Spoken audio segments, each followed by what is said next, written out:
بسم الله الرحمن الرحيم. halkan waxaan aad uga mahadcelinaynaa hay'adda Soor oo gacanta iskuul waa primary gacanta ku hayso oo haddana dib u dhis ku samaysay iyadoo fankan u soo marsay gada development sidaad hadda u jeedo waa iskuulka qaybaha uu ka kooban yahay dib u dhiska lagu sameeyay meeshan waa ganjeelkii aad arkayso ama albaabkii laga soo galayay qaybtani waa barxadii aad arkayso ee banaaneed qaybtani waa derbiga geeskiisii barxadii iskuulku lahaa ilmaha ku dheelaayeen sirgi iskuulka ku wareegan qorarka iskuulku ka kooban yahay masquulaha oo isku jiro wiilal iyo gabdho iyadoo u kala qaybsan yihiin afar qaybood oo min laba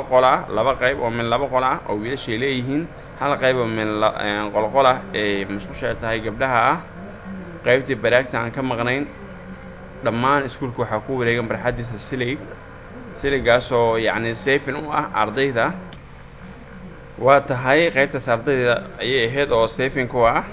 waxaan leenahay markaad aragtay iskuulka qaabkiisa iyo siduu u burburo dagaalada iyo hadda dib u dhiska sidii loogu sameeyey run ahaantii isma oranaysa meeshan ayaa hore u burburtay mahaddaas allah iskale waxaana mahad gaara u mahadcelinaynaa injineer Idris Xasan Faarax oo sar madax ka ah in khayli baa ka qaatay asagoo fanka iyo barnaamijyada u soo marinaya gada development injineer waan kaaga mahadcelinaynaa saqiir iyo kabiir way ku xusi doonaan waxqabadka iyo muuqaalka maanta ardayda meesha ay leeyihiin iskuul ay leeyihiin ay ku nasanayeen ayadoo bilaa kira ah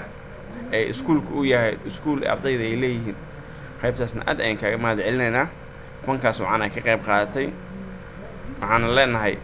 ardayda ha noqdaan kuwii dadaalay wax ku barta wayna ku mahadcelinayaan dhammaan ardayda macallimiinta dhinac walba ayagoo bulshada ka kooban